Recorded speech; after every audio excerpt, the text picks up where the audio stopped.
Hello friends, I have started a series for UGC NET exam in December 2025 for the political science subject. This series is very beneficial for those students who can't afford paid courses because in this series I will complete the whole syllabus of political science unit by unit wise and topic by topic wise. So please like, share and subscribe my channel so that you can get further videos on time.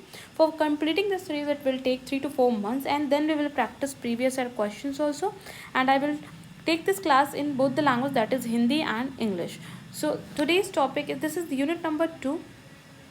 I have already completed 3 unit and this is unit 4, that is Indian political thought, and within this unit 2 this is the chapter number 2 on Kautilya. So today we will discuss about Kautilya.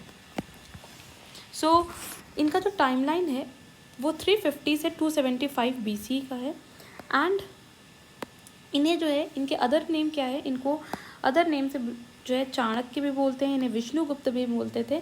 और ये एक ancient Indian philosopher हैं, economist हैं, statesman हैं। इनकी जो एक book थी अर्थशास्त्र, ये सबसे इम्पॉर्टेंट और सबसे ज़्यादा वाइडली जो सेलिब्रेटेड बुक थी वो अर्थशास्त्र थी, जिसमें किस तरह से पॉलिटिक्स को हैंडल करते हैं उसकी साइंस लिखी हुई थी।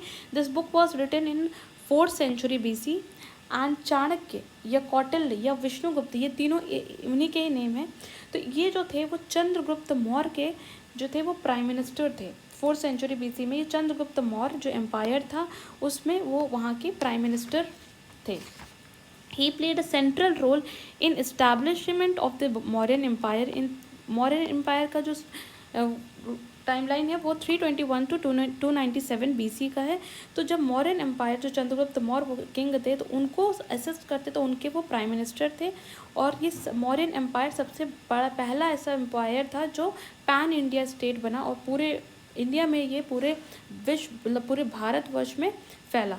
ही provide realist theory of state as well as international relations. Okay, so ये तो उनका इंट्रोडक्शन हुआ। अब हम लोग अर्थशास्त्र, जो उनकी इम्पोर्टेंट बुक थी, उस बुक में क्या क्या चीज़ें हैं उनको हम समझते हैं।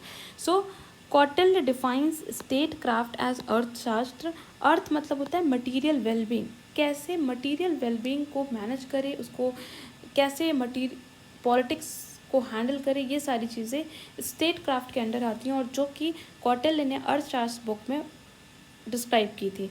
ये जो बुक थी इसके 15 पार्ट्स थे, 180 डिविजन्स थे और टोटल 150 चैप्टर्स, और इन चैप्टर्स के में श्लोक्स लिखे थे। तो अगर इन टोटल अगर श्लोक्स की बात करें तो 6000 श्लोक थे, जो कि पूरा ये वेल ऑर्गेनाइज्ड स्टेट कैसे बन सकता है, क्या उसके क्या एलिमेंट्स हैं, क्या की इम्पोर्टेंस है, क्या significance, everything is given in this book अर्थशास्त्र। ठीक है, किंगशिप क्या होती है, क्वालिटीज़ कैसी होनी चाहिए आइडल रूलर की, किंग की क्वालिटीज़ कैसी होनी चाहिए, और क्या प्रैक्टिकल पॉलिटिक्स के लिए क्या सिद्धांत हैं, कैसे एडमिनिस्ट्रेशन होता है, क्या एथिक्स और मॉरल ऑर्डर होते हैं, ये सारी चीज़ें इस बुक में डिस्क्राइब की गई थी। इवन डोमेस्टिक और इंटर स्टेट पॉलिसीज़ कैसी होनी चाहिए, इंटर स्टेट रिलेशंस को कैसे मैनेज करना है, वॉरफेयर की टेक्निक्स एंड वॉरफेयर को कैसे हैंडल करना है, क्रिमिनोलॉजी, इंटेलिजेंस, एस्पाइनेज, ये सारी चीज़ें, एस्पाइनेज मीन्स जासूसी करना, ये सब कुछ इस बुक में लिखा गया है। इसीलिए ये one of the best and one of the most celebrated book है इन पॉलिटिक्स। ठीक है, इसमें apart from just describing this, इसमें economics, ethics, sociology, science of education, engineering, ये सारी चीज़ों से, इन सारी फील्ड्स से रिलेटेड नॉलेज की दी गई हुई है। अब इसके कुछ ब्रांचेस हैं। क्या ब्रांचेस हैं इसके, देखिए, एक है अनविकासी, जिसमें फ़िलॉसफी डिस्क्राइब की गई है, जिससे बताया गया कि वो सभी साइंसेस की लैम्प है। फिर त्राई, इसमें 3 वेदास जो हैं उसका कल्चरल कंटेंट गिवन है। फिर वर्थ, जिसमें इकोनॉमिक पॉलिसीज़ दी गई हैं। एंड दंड नीति, जिसमें कि गवर्नमेंट और पॉलिटिक्स कैसे, उसकी क्या साइंस है, ये सारी चीज़ें दी गई हैं। तो ये जो अर्थशास्त्र के 4 ब्रांचेस ऑफ नॉलेज हैं, इसका ये जो नेम है ये आप एक बार ज़रूर माइंड में सेटल कर लीजिएगा। सो अनवकाशी, त्राय, वर्त एंड दंड नीति। अब हम लोग पढ़ते हैं कि कौटिल्य के अकॉर्डिंग थ्योरी ऑफ स्टेट क्या थी। उनके अकॉर्डिंग वो स्टेट को कैसा समझते थे। तो उन्होंने बोला कि स्टेट एक ऑर्गेनिज्म की तरह है। मींस एक ऑर्गेनिज्म में जैसे डिफरेंट पार्ट्स होते हैं, डिफरेंट एलिमेंट, वो बहुत इंपॉर्टेंट उनका फंक्शन होता है, और हर एक पार्ट जैसे जैसे अपने फंक्शन को करता है, और अगर हर एक पार्ट अपने फंक्शन को प्रॉपर करे तो टोटल स्टेट बहुत ही ऑर्डर में रहता है। तो उन्होंने स्टेट को ऑर्गेनिज्म से जो है वो कंपेयर किया और उन्होंने बोला कि ये कोई मैकेनिकल इंस्टीट्यूशन नहीं है, ये कॉन्ट्रैक्ट के थ्रू है। तो देखिए सबसे पहले कौटिल्य, क्योंकि ये किस टाइम के में, ये 3rd और 4th सेंचुरी BC की बात है, ठीक है।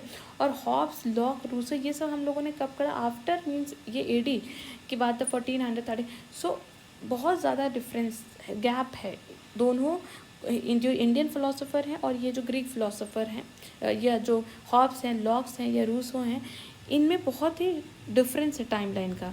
तो सबसे पहले अगर हम बोले कि कॉन्ट्रैक्ट की बात किसने की थी, तो कौटिल्य ने बात किया था, अगर इंडियन फ़िलासफ़ी के अकॉर्डिंग देखें, ठीक है। फिर हॉब्स, लॉक, रूसो इन लोगों ने अपने वे में उन्होंने अपनी contract theory the. But state और स्टेट में रहने वाले लोग का जो रिलेशनशिप है वो एक कॉन्ट्रैक्ट के थ्रू आया है। स्टेट कोई एक डिवाइन उसका ओरिजिन नहीं हुआ, ये बात कौटिल्य ने 3rd 4th सेंचुरी BC में ही बोल दी थी। ओके, सो इन्होंने ये जो डिवाइन ओरिजिन ऑफ मोनार्क है इसके वो अगेंस्ट थे। उन्होंने क्या बोला कि स्टेट जो है वो एक मैन मेड इंस्टीट्यूशन है, लोगों ने खुद इसको बनाया है, ये लोगों की डिज़ायर को फुलफ़िल करने के लिए है। स्टेट एक पीसफुल सोसाइटी को मेंटेन करने के लिए है। स्टेट की ज़रूरत इसलिए पड़ी कि जो है वो किंग जो है वो क्या है, किंग जो होता है वो हेड ऑफ स्टेट होता है, वो एक पीपल का सर्वेंट है, लोगों को सर्व करने के लिए है वो है। उसे पेमेंट मिलता है लोगों से टैक्सेस के फॉर्म में, और किंग जो है लोगों को क्या देती है, सर्विसेज प्रोवाइड करती है, सिक्योरिटी प्रोवाइड करती है। ओके, सो इस तरह से एक तरह से बताया गया क्या कि किंग का, तो ये किंग के 2 मेन रूल बताएं कि रोल्स। पहला रोल बताया गया कि रक्षण करना किंग का काम है, मतलब प्रोटेक्शन प्रोवाइड करना। एंड सेकंड पालन, नर्चर करना, कि सोसाइटी में, स्टेट में कैसे लोग सही तरीके से रहेंगे उसका नर्चर करना। तो किंग के ये 2 मेन रोल हैं, एक रक्षण, एक पालन। रक्षण मीन्स प्रोटेक्शन, पालन मीन्स नर्चर। सो इसलिए कौटिल्य ने, इन्होंने कौटिल्य के अकॉर्डिंग थ्योरी ऑफ स्टेट उनकी क्या थी कि स्टेट का कोई डिवाइन ओरिजिन नहीं है, स्टेट जो है वो एक मैन मेड इंस्टीट्यूशन है, और किंग जो हेड ऑफ द स्टेट होता है वो प्रोटेक्शन प्रोवाइड करता है, वो एक सर्वेंट होता है पीपल का, मीन्स वो पीपल को सर्व करता है, लोगों से उसे टैक्सेस के फॉर्म में पेमेंट मिलती है और वो सर्विसेज प्रोवाइड करता है। स्टेट का जो ऑब्जेक्टिव है, ऑब्जेक्टिव क्या बताया स्टेट का, कि ये प्राइवेट प्रॉपर्टी को प्रोटेक्शन करने के लिए स्टेट को बनाया गया है और लोगों की भलाई, वेलफेयर करने के लिए स्टेट को बनाया गया है। तो एक ये कॉन्ट्रैक्ट की तरह है कि स्टेट कुछ देगा और सिटीजन्स इन रिटर्न उसको जो है, सिटीजन जो है स्टेट को कुछ पावर्स प्रोवाइड करेंगे और इन रिटर्न स्टेट जो है वो प्रोटेक्शन एंड वेलफेयर प्रोवाइड करेगा, ठीक है। सो आई होप आपको ये जो थ्योरी ऑफ स्टेट है ये क्लियर हो गई होगी। अब जो है कौटिल्य की बहुत important the Saptanga theory, 7 elements of state.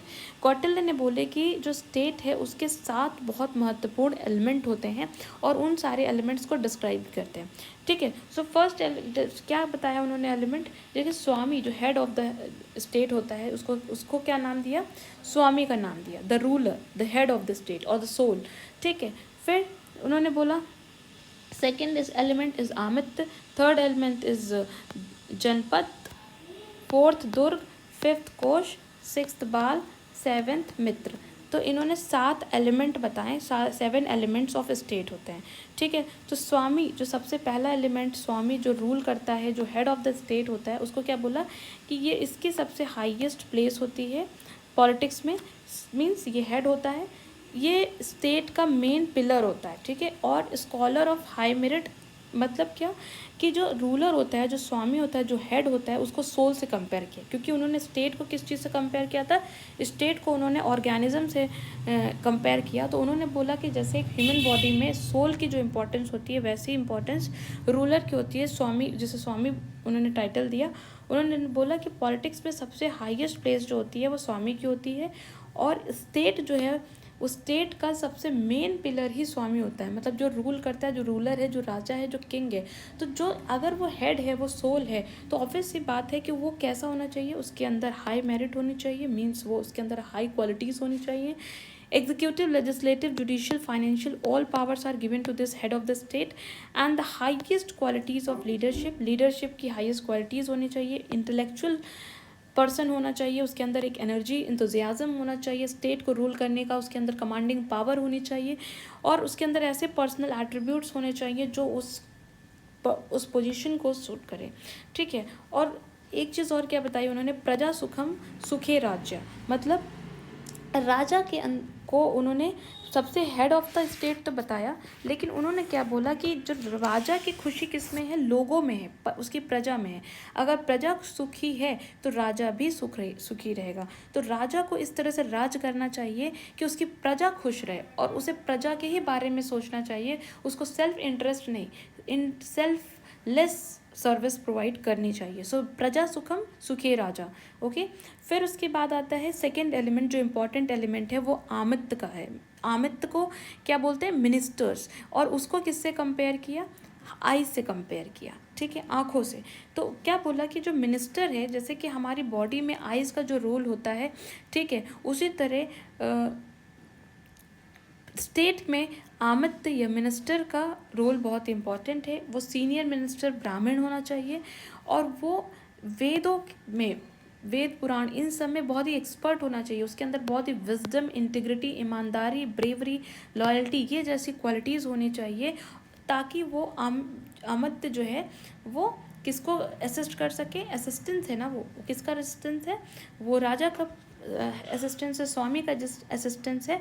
तो वो स्वामी को क्यों एक्सपर्ट, अगर मान लीजिए जो मिनिस्टर्स हैं वो एक्सपर्ट होंगे तो वो अच्छी कंसल्टेशन प्रोवाइड कर सकते हैं, वो अच्छा असिस्टेंस प्रोवाइड कर सकते हैं, क्योंकि राजा जो है वो बिना असिस्टेंस के, किंगशिप जो होती है राजशाही, वो पॉसिबल नहीं है। तो अच्छी मिनिस्टर्स का होना बहुत ज़रूरी है, ठीक है। तो जैसे कि किसी भी कैरेज को मूव करने के लिए, गाड़ी को मूव करने के लिए एक पहिया ज़रूरी नहीं है, तो उसी तरह जो है राजगद्दी को संभालने के लिए राजा के साथ साथ उसकी जो मिनिस्टर्स हैं वो आमित्य जो हैं वो अच्छे होने चाहिए, अच्छी क्वालिटी, उनके अंदर अच्छी क्वालिटीज़ होनी चाहिए।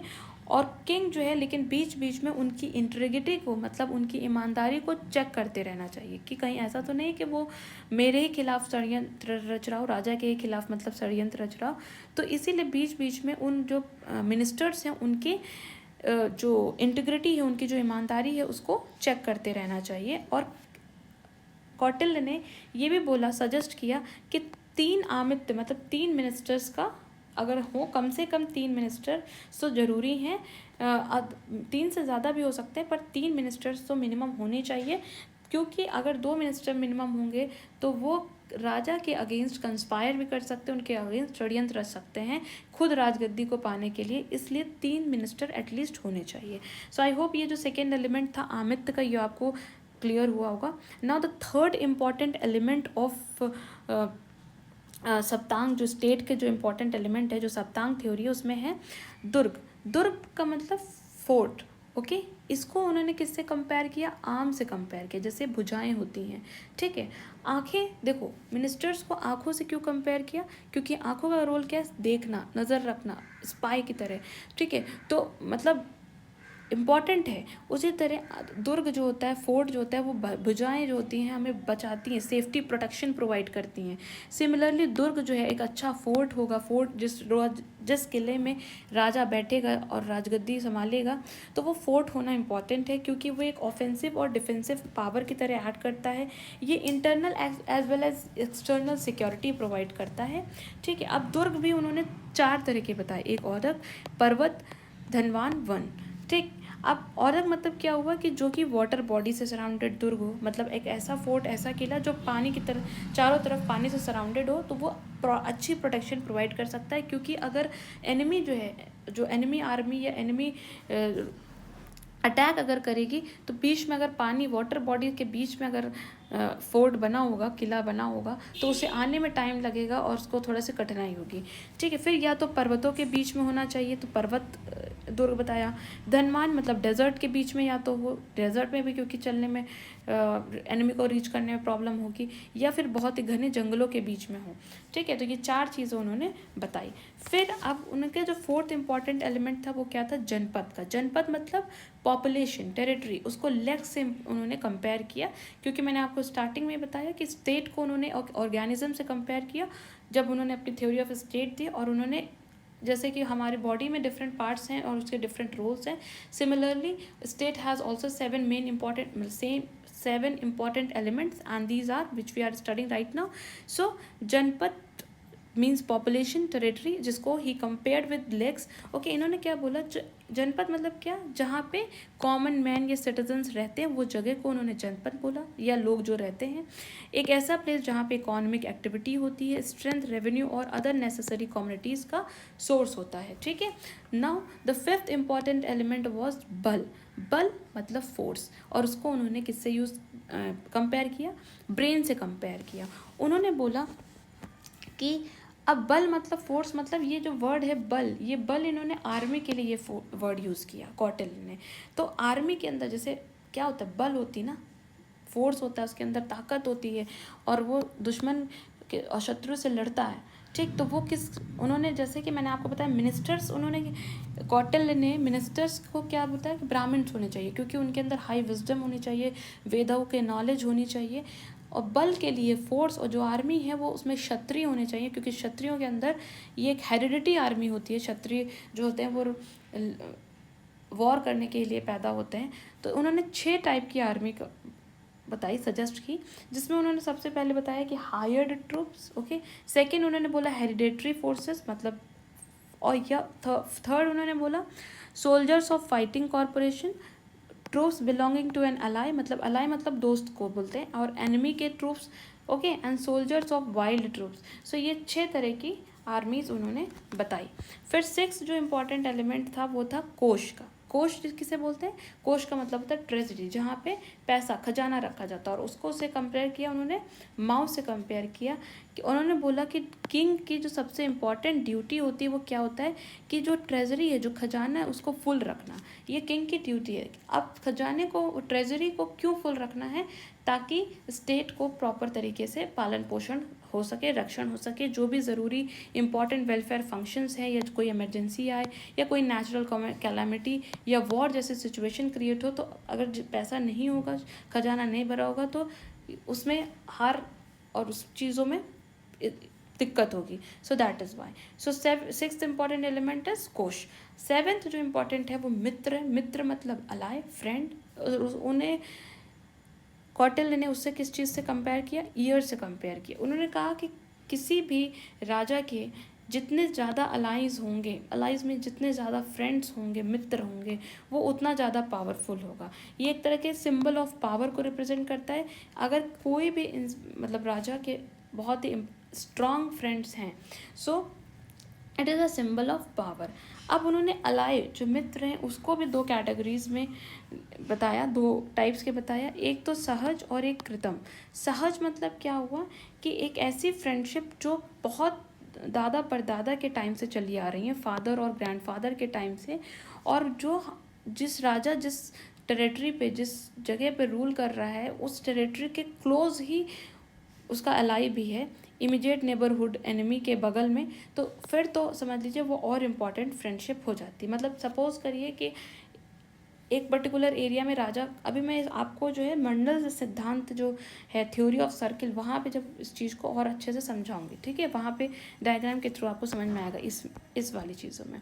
ओके, सो और फिर कृत्रिम उन्होंने बोला जो सेकेंड टाइप ऑफ मित्र होते हैं, जो कि एक्वायर्ड अलाइज होते हैं, मतलब वेल्थ और लाइफ को प्रोटेक्ट करने के लिए कुछ जानबूझ के बनाए गए हुए मित्र, उनको कृत्रिम बोलते हैं। लेकिन इम्पोर्टेंस किसको ज़्यादा दिया कौटिल्य ने, सहज, मतलब ये वाले जो मित्र होते हैं जिनसे दोस्ती बहुत पुराने टाइम से चल रही है, दादा परदादा के टाइम से चल रही है, और जो हमारे एनिमी के बगल में जो जिसकी रूलिंग है, तो ऐसे मित्र और ऐसे अलाइज बहुत इंपॉर्टेंट होते हैं एज कम्पेयर टू कृत्रिम। ओके, अगर प्रायोरिटी सेट किया जाए तो सहज को ज़्यादा प्रायोरिटी दी गई, फर्स्ट सुपीरियर रखा गया है to the second one, that is कृत्रिम।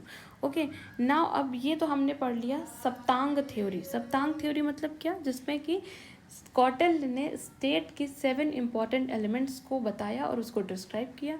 अब हम आते हैं मंडल सिद्धांत theory, that is theory of circle.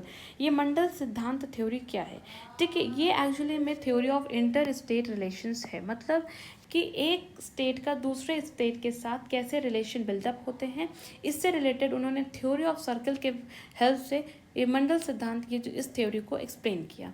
इन्होंने ये किस प्रिंसिपल पे बेस्ड है, it is based on the principles of balance of power, means every king और every ruler wants to balance its power. So उसके लिए उसको क्या स्टेप्स लेने हैं, कैसे करना है. Balance of power is important and we have studied this term in unit number 5 of international relations. International relations की जो यूनिट थी उसमें हम लोगों ने पढ़ा है.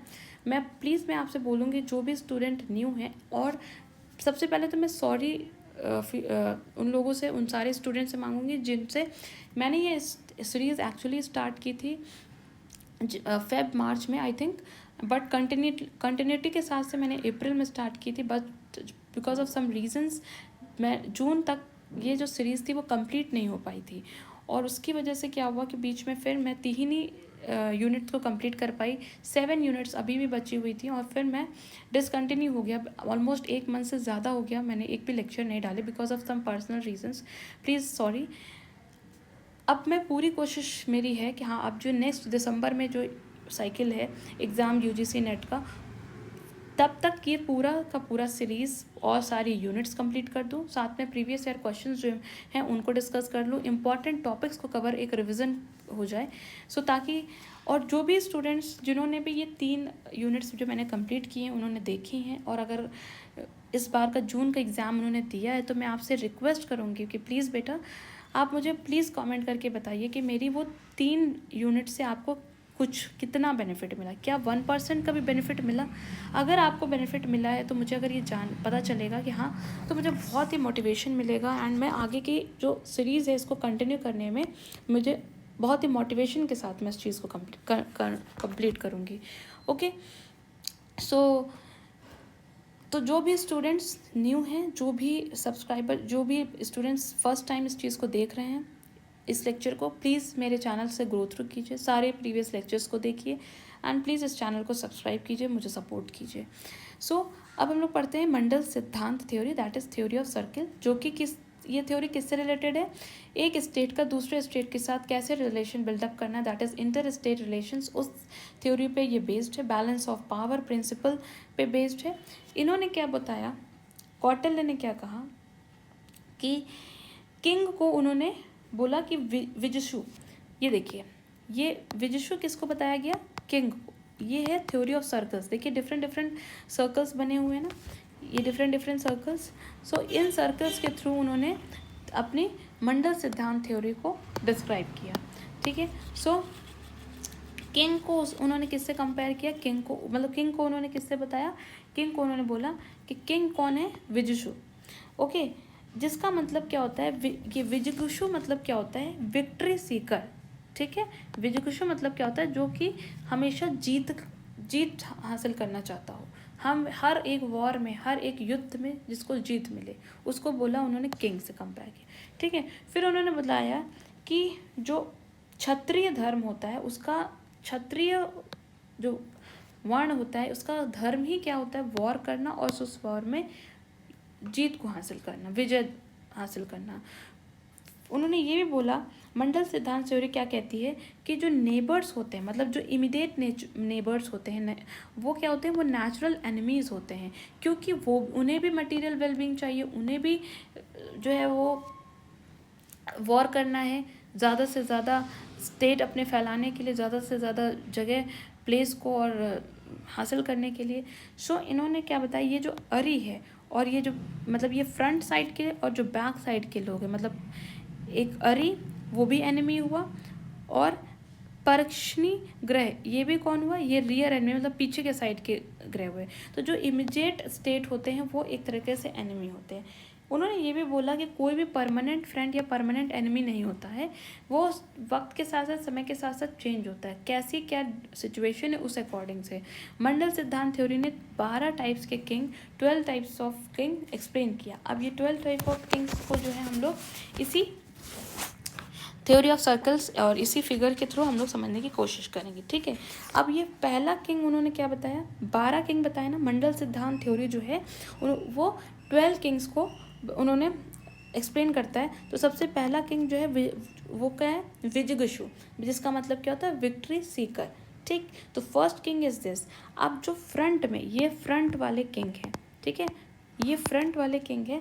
तो वो कौन कौन है, अरि मित्र, मित्र अरिमित्र मित्र, ठीक है, ये नेम है, ओके, ठीक। तो 4 किंग और जो पीछे ये बैक साइड में रियर वाले जो हैं वो कौन कौन से हैं? परीक्षणी ग्रह सारा, अरक, ये अकारंदा, परीक्षणी ग्रह सारा और अगर दसरा, ठीक है। सॉरी फॉर प्रोनाउंसिएशन, में भी हो सकता है मैं प्रोनाउंसिएट सही ना कर रही हूँ, तो प्लीज़ आप लोग स्पेलिंग्स चेक कर लीजिएगा, देख लीजिएगा, ठीक है, अपने अकॉर्डिंग। सो ये वाले जो है फ्रंट वाले, और ये 1 2 3 4 5 किंग, फिर ये 4 1 2 3 4 बैक किंग, इसको मिला के कितने हुए 10, और ये 11, ये 12। सो 12 टाइप्स ऑफ किंग्स एक्सप्लेन किए गए, ठीक है। तो जो इमीडिएट नेबरहुड वाले किंग्स हैं वो कौन होते हैं? वो एनिमी होते हैं, ठीक है, अंडरस्टूड। क्योंकि अभी यहाँ पे हमने पढ़ा है ना कि नेबर्स जो होते हैं, पड़ोसी जो होते हैं, वो नेचुरल एनिमी क्यों होते हैं? क्योंकि उनको भी क्या चाहिए? वो भी विजय हासिल करके ज़्यादा से ज़्यादा स्टेट को एक्सपैंड करना चाहेंगे, और ये भी स्टेट को अपने एक्सपैंड करना चाहेगा। फिर जो इसके बाद वाला जो होता है वो हमारा क्या होता है? इस विजुषु का अलाय होता है। फिर उसके बगल वाला, उसके जो इसका मित्र का जो नेबर होगा वो अरिमित्र, वो उसका एनिमी होगा। फिर ये जो मित्र है वो क्या होगा? हमारे मित्र का ही मित्र होगा। और फिर उसके बाद उसके बगल वाला जो है नेबर, वो कौन होगा? वो हमारे फ्रेंड के जो फ्रेंड है उसका एनिमी। आई होप आपको ये चीज़ समझ में आ रही होगी, ठीक है। अब ये मध्यमा, ये उसी साइड उसी तरह से बैक में भी चलेगा। ये मध्यमा और उदासीन क्या है? ये इनके साथ ये मीडिएटर है। मतलब किसके बीच का मीडिएटर है? जो एनिमी और विजिशु के बीच का मीडिएटर है। इसके साथ फ्रेंडशिप हो भी सकती है और नहीं भी हो सकती, डिपेंड करेगा, ठीक है। और ये उदासीन कौन है? जिसके साथ न्यूट्रल है, ठीक है। तो ये जो मध्यमा है ये एक बफर स्टेट की तरह है, ठीक है। ये क्या है? एक बफर स्टेट की तरह है, जो कि क्या करेगा? किसी भी एक साइड को, या तो इस साइड को या तो इस साइड को अपनी साइड में लाने की कोशिश करेगा। ये जो उदासीन है ये क्या है? ये एक न्यूट्रल स्टेट है। जो ये विजुषु है, ये किंग जो है कोशिश करेगा कि ये वाला स्टेट है इसको हम अपनी साइड में ले लें और एनिमी के अगेंस्ट इसको भड़का दे, ताकि वॉर में हेल्प मिल सके, ठीक है। सो ये डिफरेंट टाइप्स ऑफ आपके किंग्स हो गए। आई होप आपको समझ में आया होगा। अब हम लोग नेक्स्ट जो थ्योरी है उसको समझने की कोशिश करते हैं, that is theory of diplomacy. ये थ्योरी ऑफ डिप्लोमेसी क्या है? कॉटल की जो पॉलिटिकल थॉट थी उसमें डिप्लोमेसी और स्टेट क्राफ्ट जो है वो जियोग्राफिकल और इकोनॉमिकल फाउंडेशंस पे बिल्डअप की गई है। मतलब कि जो डिप्लोमेटिक सिचुएशंस होती हैं और जो डिप्लोमेटिक डिसीजंस होते हैं, ये स्टेट क्राफ्ट है, वो किस पे बेस्ड है? ज्योग्राफी और इकोनॉमिक फाउंडेशंस पे।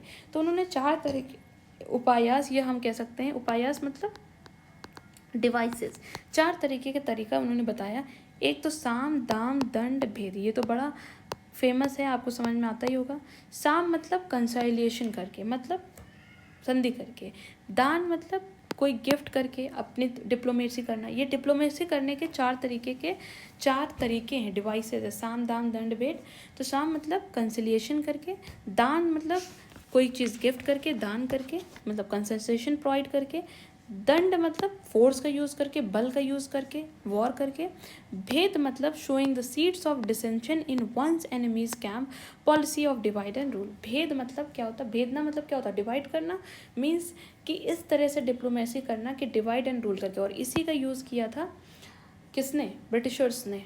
हमारी इंडिया में एक किंग को दूसरे किंग के खिलाफ जो है भड़का के डिवाइड एंड रूल करके किया, जैसे कि हमारे स्टेट को, इंडिया को पाकिस्तान से अलग करके। सो ये जो डिवाइड एंड रूल की पॉलिसी थी, कॉटल से ही मे भी सीखी होगी ब्रिटिशर्स ने, मतलब पढ़ा होगा उनके टेक्स्ट को और उस हिसाब से। सो ये जो 4 तरीके हैं, 4 उपायस और या डिवाइसेस जो हैं डिप्लोमेसी के, आप आई होप आपको समझ में आ गए होंगे।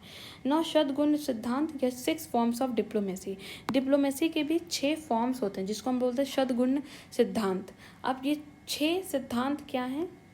सबसे पहले संधि करके, मतलब अलायंस बना के। अगर आपका एनिमी, डिप्लोमेसी करने का तरीके कैसे हैं? देखिए, अगर आपका एनिमी बहुत ही स्ट्रांग है तो क्या करें? उससे लड़ना, तो अगर हम उससे लड़ेंगे तो हम हार जाएंगे। तो ऐसे एनिमी, अगर एनिमी बहुत स्ट्रांग है तो उससे अलायंस करना, उससे संधि करना, उससे हाथ जोड़ लेना, ठीक है, ये एक सूझबूझ है। अकॉर्डिंग टू कौटिल्य, ठीक है।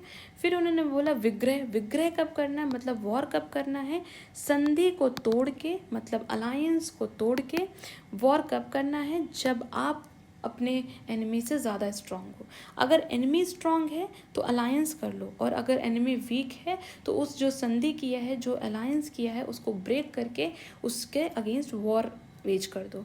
फिर उन्होंने तीसरा तरीका क्या बताया, यर्न, मतलब मिलिट्री एक्सपेडिशन करके, मतलब मिलिट्री एक्सरसाइज करना किसी भी एनिमी टेरिटरी के पास में, जैसे कि चाइना करता है बीच बीच में, ठीक। फिर उसके बाद आसन, मतलब हॉल्टिंग करना, मतलब एनिमी के टेरिटरी के पास जो फोर्सेस हैं उनको स्टेशन करना, मीन्स उनको इकट्ठा करना। फिर समाश्रय, ये क्या होता है, सीकिंग प्रोटेक्शन, मतलब क्या कि जिसके एम, जिसकी जो गोल है, एम्स है, अगर सपोज आपके बगल वाला नेबर एनिमी है और उसके बगल वाला जो नेबर है उसका एम क्या होगा कि उसको हराना, जो आपका एनिमी है, और आपका भी एम क्या होगा, अपने एनिमी को हराना, बगल वाले नेबर को हराना, ताकि उसकी जो उस प्रजा है, उसकी जो राज्य है उसको हासिल कर लिया जाए, ठीक है। सो अगर जो सिमिलर एम्स वाले लोग हैं उनके साथ हैंड्स को ज्वाइन करना ताकि प्रोटेक्शन मिल सके। और द्वादी भाव में मतलब क्या होता है, डुप्लिसिटी, मतलब डुअल पॉलिसी करके, कि इसका मतलब क्या हुआ कि जो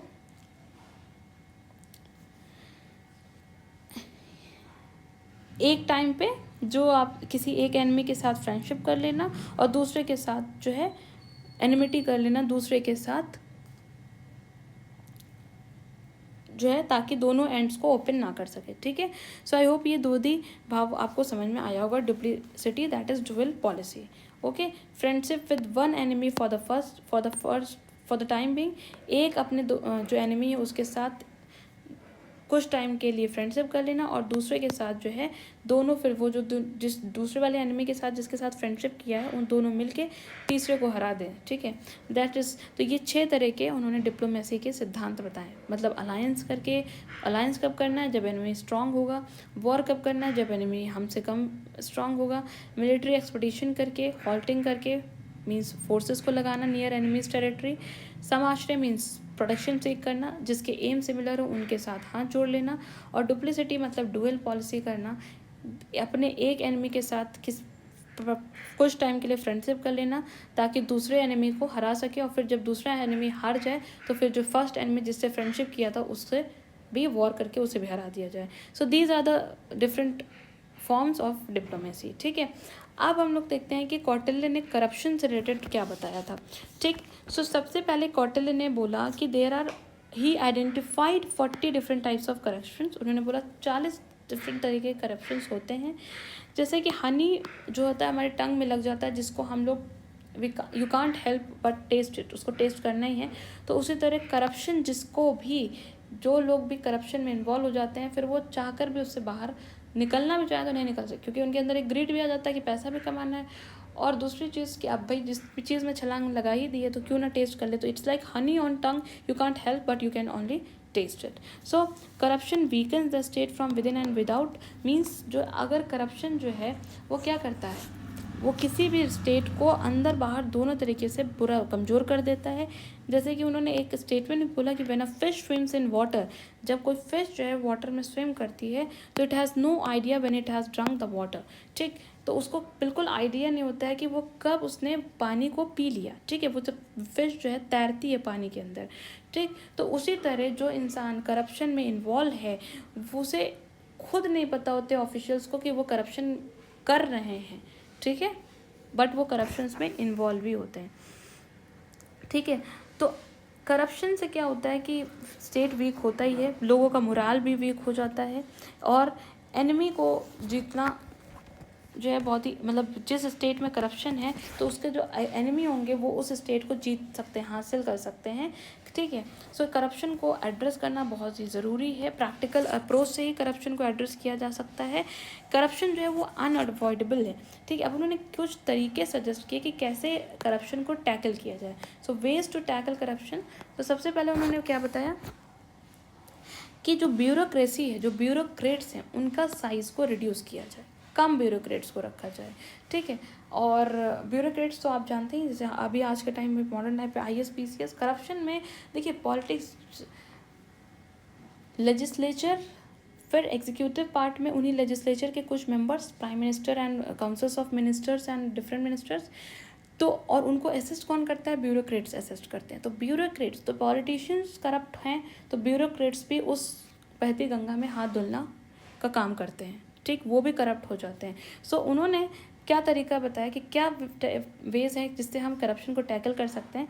तो सबसे पहले उन्होंने बोला कि हम लोग जो ब्यूरोक्रेसी का साइज़ है उसको रिड्यूस कर सकते हैं।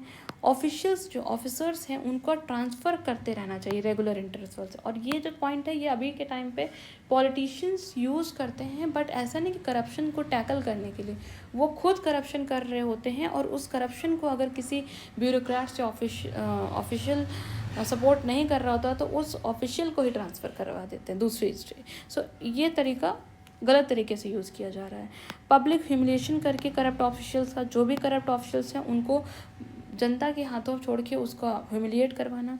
सूचक्स मतलब विसल ब्लोवर्स, ये भी अभी के टाइम पे यूज़ होता है, ठीक है। विसल ब्लोवर्स जो बता सके कि कौन कौन करप्शन में इन्वॉल्व है, ऐसे सूचक्स होने चाहिए ताकि करप्शन को टैकल करने के लिए। और उन विसल ब्लोवर्स की आइडेंटिटी को हाइड रखना है ताकि उनको हार्म ना पहुंच सके उनकी लाइफ और उनकी सिक्योरिटी के लिए।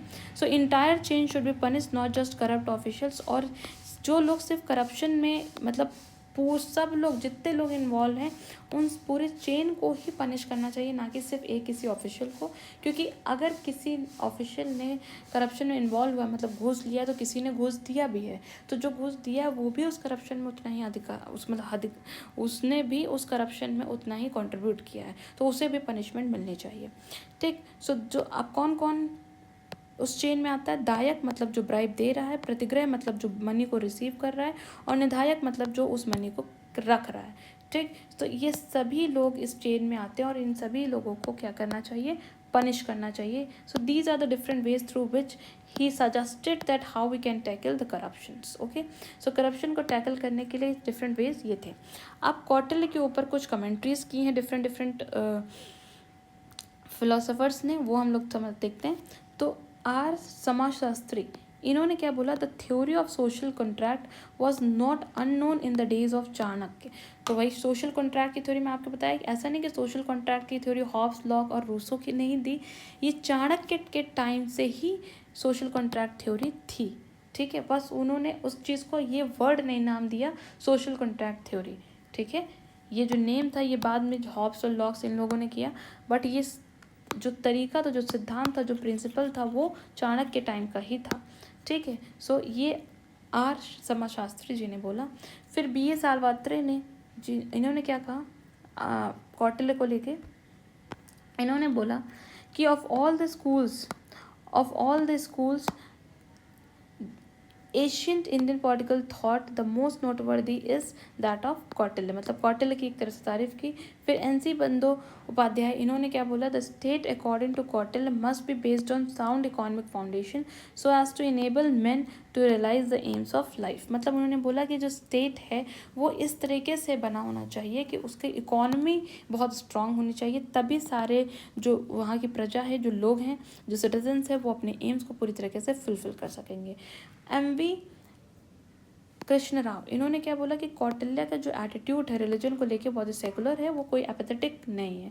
मैक्स वेबर ने क्या बोला, मैक्स वेबर ने कि मैक्यूलीज जो प्रिंस थी वो हार्मलेस थी व्हेन कंपेयर टू कौटिल्य अर्थशास्त्र। तो मतलब कौटिल्य के अर्थशास्त्र बहुत ज़्यादा ही हर एक फील्ड में उन्होंने अपने व्यूज दिए। अमर्त्य सेन ने क्या बोला, Kautilya is not immoral but unmoral in his politics. वो इमोरल नहीं थे, ऐसा नहीं कि उनके अंदर मोरालिटी नहीं थी, उन्होंने जो अपने प्रिंसिपल्स दिए, बट वो अनमोरल थे, मतलब मॉरल से रिलेटेड उन्होंने बोला ही नहीं। पॉलिटिक्स में मॉरलिटी को उन्होंने पॉजिटिव और नेगेटिव दोनों तरीके से कुछ नहीं सजेस्ट किया। Okay, now some list of the books on authors on Kautilya, ये इंपॉर्टेंट है। तो सबसे पहले RP कांगले ने द कौटिल्य अर्थशास्त्र ये बुक लिखी। LN रंगराजन कौटिल्य द अर्थशास्त्र। तो थोड़ा सा ही बस डिफरेंस है, थोड़ा इस चीज़ को बार बार रिपीट में, मतलब बार बार आप जब पढ़ेंगे ना, रिवाइज करेंगे तो ऑटोमेटिकली माइंड में सेटल हो जाएगा। तो R P Kangle the Kautilya अर्थशास्त्र, और सिर्फ कौटिल्य द अर्थशास्त्र, ये रंगाराजन। रॉगर बॉश ने क्या किया था, the first great political realist, that is Kautilya and his अर्थशास्त्र।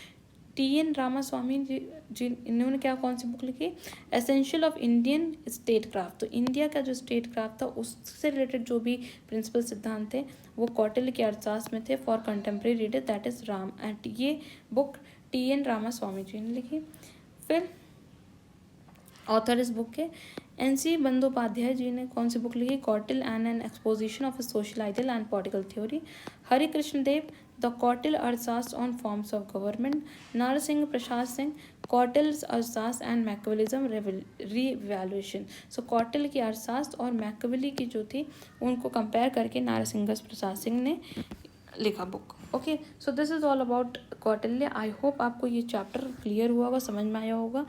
एंड प्लीज़, मैंने ये ऑलमोस्ट 1 महीने से ऊपर हो गया उसके बाद मैंने ये वीडियो डाला। Please I need your support, तो please like share and subscribe my channel. Thank you so much for watching.